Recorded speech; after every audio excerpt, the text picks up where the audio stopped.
안녕하세요. 입시전략연구소 김대희입니다. 오늘 미니 설명의 주제는요. 학생부 종합전형 서류평가의 이해라는 타이틀로 준비를 한번 해봤습니다. 오늘 준비한 내용들의 자료는 서울대학교하고 성균관대 학생부 종합전형 가이드북을 중심으로 정리를 했고요. 그 내용들 정리가 되어 있으니까 홈페이지에서 혹은 저희 밴드에서도 가이드북 같이 참고하시면서 학생부 종합전형 서류평가가 어떻게 진행되는지, 어떤 방향으로 진행되는지를 함께 보시면 좋을 것 같아서 준비를 했습니다. 자, 첫 번째 자료에는 이 네 가지의 내용인데요. 서울대학교 입학 설명회에서 학생부 종합전형의 평가 방법부터 한번 말씀드리려고 해요. 학생부 종합전형 같은 경우는 종합평가의 형태로서 학생부, 자소서, 올해부터 추천서가 없어졌죠. 자, 그래서 학생부하고 자기소개서를 중심으로 진행이 됩니다. 자, 자기소개서 같은 경우도 현재 고3, 고2 학생들까지만 제출을 할 수 있고 우리 고1 학생들부터는 자기소개서도 없어지기 때문에 학교생활기록부 중심으로 평가가 진행이 되겠죠.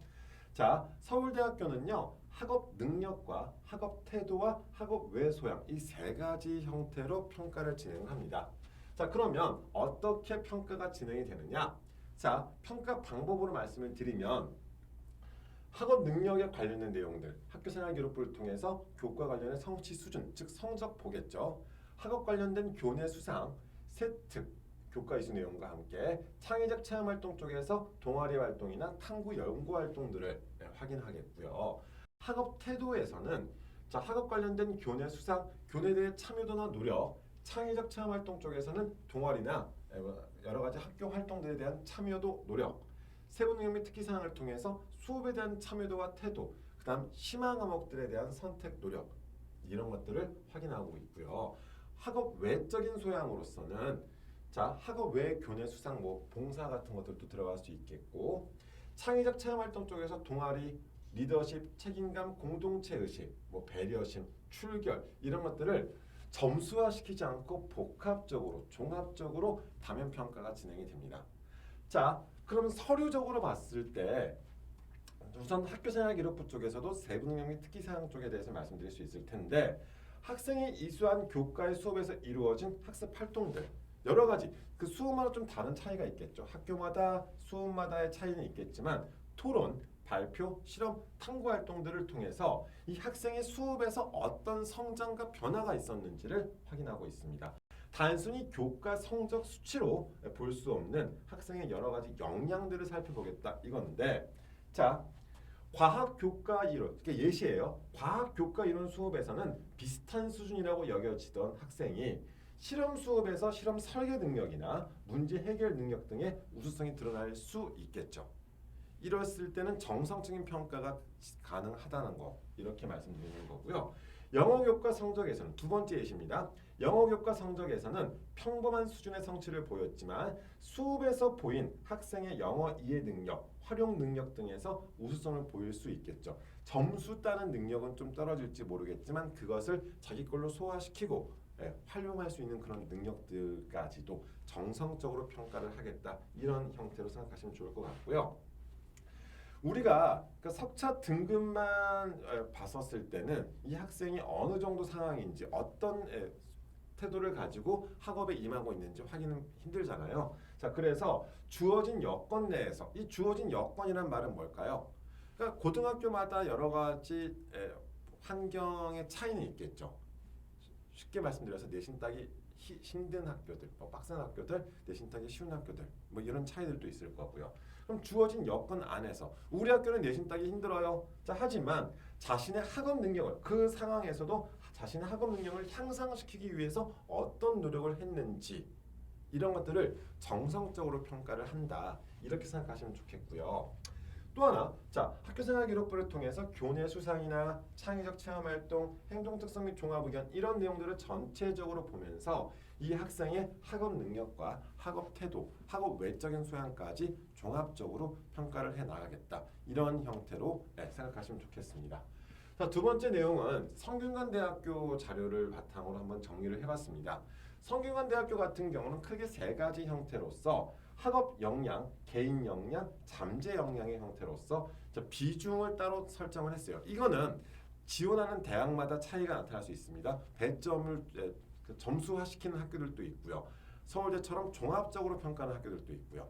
자, 확인하실 때 자, 학업 역량 50%라고 들어갔습니다. 이 학업 역량 안에는 학업 수월성, 학업 충실성. 자, 딱 이거예요. 제가 항상 이런 설명회나 뭐 미니 설명회 뭐 이런 것들을 통해서 말씀드리는 게 입시라는 것 자체는요. 그 학교, 그 학과에 진학해서 계속해서 공부해 나갈 만한 역량을 가지고 있는지를 이걸 확인하는 거거든요. 그래서 학업 역량 50%만 차지하는 이 학업 역량 쪽에서는 우리 대학에 입학할 만한 충분한 학업 능력을 보여주는가? 자, 무엇을 통해서 학업 성취도나 지적 호기심, 학업의 발전 정도, 학업에 대한 관심과 열의, 탐구력과 실험 정신, 자, 이런 것들을 복합적으로 다 평가를 하겠다는 거고요. 두 번째, 자, 개인 역량. 이 개인 역량 같은 경우는 그러니까 전공 적합성을 생각하시면 됩니다. 자, 하지만 지금 말 그대로 이 전공 적합성만 들어가는 것이 아니라 활동의 다양성까지 포함하고 있거든요. 특히나 상위권 대학들 같은 경우는 전공 적합성에 사로잡히시면 안 돼요. 우리가 보통 이야기하는 좀 점수 따기 힘든 그런 대학들, 진학하기 힘든 그런 대학들 있잖아요. 스카이, 사성 뭐 이런 라인들. 이런 대학들에서는 너무 전공 적합성을 강조하다 보면 오히려 악 영향이 나타납니다. 전공에 대한 관심 정도도 필요하지만 전반적인 활동의 다양성도 같이 봐주시면 좋겠고요. 전공에 대한 관심과 이해, 진로에 대한 관심과 열정, 다양한 영역에 대한 폭넓은 시각과 더불어서 다양한 영역의 지식과 소양. 이거 하나만 그러니까 오타쿠처럼 파고들기보다는 그걸 중심으로 해서 그 주변까지 생각할 수 있는 혹은 다른 학문과의 연계까지도 생각할 수 있는 그런 방향으로 준비를 하시면 훨씬 더 합격 확률이 높아질 거고요. 잠재 역량. 자, 잠재 역량 같은 경우는 발전 가능성의 형태로 생각하시면 좋거든요. 그러니까 자기 극복 의지나 공동체 의식 전반적인 내용들로서 생각하시면서 따로 분류를 하진 않습니다. 자, 하지만 성적과 더불어서 수업 시간에 적극적인 참여와 활동, 전공 관련 과목 성적 우수성, 학업 관련 수상 내역 우수성, 교내 활동의 성과 활동 복합적으로 학교 생활 기록부를 통해서 이 내용들을 다 확인을 해낸다는 거. 이런 식으로 서류 평가가 진행된다는 사실 확인하시면 좋겠고요. 이 서류 평가는 간단하게 생각하시면 돼요. 서류 평가가 진행될 수 있는 것은 학교 생활 기록부하고 자기소개서 두 개밖에 없습니다. 왜요? 추천서 올해부터 제출 못 하잖아요. 그다음 자, 많은 대학교가 올해부터 자기소개서 제출이 없어진 대학들도 많습니다. 그러면 자소서 제출을 안 하는 대학들 같은 경우는 학교 생활 기록부를 하나만 가지고 이 학생들의 서류 평가가 진행된다는 거죠. 학교 생활 기록부라는 것 자체는 성장에 대한 종합적인 기록물이다. 학생이 고등학교 3년 동안의 그 성장에 대한 기록물로서 생각하시면서 학생이 얼마나 충실하게 학교 생활을 했는지를 담아내고 있다는 거죠. 수업 참여해야죠. 수업을 통해서 얼마나 학업을 위해 노력을 했는지 그리고 그 수업에서 나타난 호기심, 이 지적 호기심과 관심을 충족시키기 위해서 어떤 학습과 활동을 했는지 고등학교 3년 동안 자신의 진로를 탐색하고 이것을 구체화하기 위해서 어떤 경험을 했는지 이런 내용들이 담겨져 있는 게 학생부거든요. 학교생활 기록부는 교사가 학생 활동에 대한 객관적 사실과 이를 통해 성장해가는 학생의 모습에 대한 정성적인 평가들로 기술되어져 있습니다. 학교생활 기록부는 사실의 기록과 더불어서 관찰과 평가의 기록이다. 자, 이래서 이 학생부를 전체적으로 평가를 하는 거고요.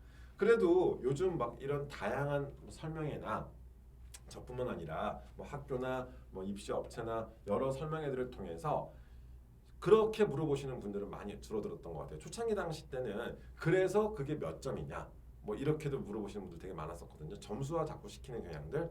자, 이제는 이 종합적인 평가에 대해서 어느 정도 많이들 공감대를 가지고 계시는 것 같아요. 자, 이 아래 내용은 이 학교생활 기록부 같은 경우가 학생부 종합전형 평가에서 핵심이다라고 이야기하고 있는 겁니다.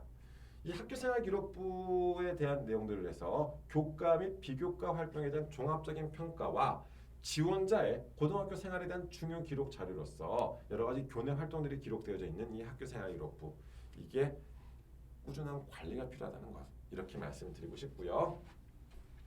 자기소개서 같은 경우는요, 고교 3년을 들려주는 해설서라고 이야기를 합니다. 자, 독자는 입학사정관들이 읽겠죠. 그러면 이 입학사정관들이, 각 대학교 입학사정관들께서 지원자를 잘 이해할 수 있도록 학교생활 기록부는 아까 뭐 했었어요? 그러니까 기록이 사실이 기록되어져 있는 거잖아요, 학생부가. 그러면 그 기록만을 가지고 이 학생을 평가할 수 없기 때문에 충분히 표현되지 않는 활동의 동기와 과정, 노력, 자기만의 특성을 보여줄 수 있어야 되는 게 자기소개서입니다. 자, 중요한 것은 나의 언어로 쓰는 것, 이렇게 이야기하는 게 뭐냐면요, 다른 친구들과 같은 활동을 할 수 있어요. 활동의 이름이나 과정이 다른 친구들과 같을 수는 있습니다. 하지만 그걸 통한 그 경험이 나한테 어떤 영향을 줬는지, 이런 것들에 대해서까지는 다를 수 있겠죠. 내가 다른 지원자 무엇이 어떻게 그리고 왜 다른가를 이 자기소개서에 담아내면은 훨씬 더 도움이 되겠고요. 우리가 제출하는 서류 중에서 지원자가 직접 작성하는 유일한 자료는 자기소개서밖에 없습니다. 자기의 우수성, 성장을 자기가 기술할 수 있는 그러한 기회가 주어진다고 생각하시면서 사실에 입각해서 솔직하게, 그 다음 자기가 고교 재학 기간 내 활동 중에서 여러 가지 활동들이 있을 거잖아요. 그 중에서 내가 어필하고 싶은 게 무엇인지, 그리고 그걸 통해서 내가 어떤 성장을 이루었는지. 그러니까 성장이라는 것을 어렵게 생각하지 마세요. 그 활동을 하기 전과 하고 나서 뭐가 달라졌는지, 내 생각이 어떻게 변화가 있었는지, 이런 것들이 들어가면 되는 거거든요. 그것을 결과는 학생부에 들어있기 때문에 지원자의 관점에서 과정 중심으로 기술할 수 있으면 좋겠습니다. 자, 이거는 뭐 여러 가지 자료들 다 지금 복합적으로 좀 보여드리는 건데요. 기본적으로 학업 태도, 학업 능력과 학업 태도와 학업 외적인 소양을 다 평가한다고 그랬었잖아요. 자, 그런데 학교생활 기록부의 여러 가지 항목들을 한번 쭉 나열을 했었을 때 이게 어디에 해당한다, 이거는 뭐에만 해당하는 내용이야, 이게 아니라는 것을 지금 보여주는 거거든요. 자기주도 학습 능력 같은 경우는 수상 경력 통해서 창조 자율활동, 동아리 활동, 혹은 교과학습 발달 상황, 독서 활동, 행특, 자, 이런 것들을 평가하기 위해서, 즉 학업 능력을 평가한다는 것 자체는 학교생활 기록부 모든 항목들을 다 본다는 얘기입니다. 학업 태도는요, 역시 학교생활 기록부의 모든 항목들을 다 본다는 이야기고요. 그러니까 어느 한 가지만 가지고 이거는 이거야, 이런 생각을 버리시고요, 종합적으로 생각을 하시면서, 즉 학교생활 기록부 항목마다의 연계성은 좀 필요한 것 같아요. 그리고 요즘 일관성이라는 표현을 많이 안 하시는데 저는 일관성도 필요하다고 보거든요. 일관성이라는 게 뭐냐면요, 매년 장래 희망이 바뀌어도 돼요. 1학년 때 꿈과 2학년 때 꿈이 아예 달라도 돼요. 자, 하지만 1학년 때 내가 꿈을 가지고 있었다면, 내 1학년 장래 진로 희망이라던가 이 방향을 중심으로 해서 진로 활동을 중심으로 해서 다른 부분들까지도 내가 이걸 키워나가기 위해서 노력했다, 이거를 보여주고 어필할 수 있으면 좋다라는 말씀드리고 싶어서, 일관성 그리고 연계성, 저는 이거 아이들한테도 많이 강조하고 있거든요. 한 가지만 따라놓고 보지 마세요. 그러니까 시야를 너무 좁게 하시다 보면요, 깊이가 깊어지는 게 아니라 딱 막혀버리는 것 같아요. 전체적으로 생각하시면서 전공 적합성에만 꽂히지 마시고요, 전반적인 학업 역량을 어필하고 이 학업 역량을 통해서 대학교 진학 이후에 그 학교, 그 학과에서 어떻게 공부를 해 나갈 것인지에 대해서까지 생각하실 수 있었으면 좋겠습니다. 제가 오늘 준비한 내용은 여기까지고요. 이 자료는 PDF 파일을 통해서 네이버 밴드 입시전략 연구소에 올려드릴 테니까 계속 참고하시면서 보시면 좋겠고요. 이 내용뿐만 아니라 계속해서 앞으로 짧은 영상이라도 좀 입시에 도움될 수 있는 방향에서 계속해서 준비해서 밴드나 유튜브를 통해서도 올려드릴 테니까 많이 도움되셨으면 좋겠습니다. 네, 감사합니다.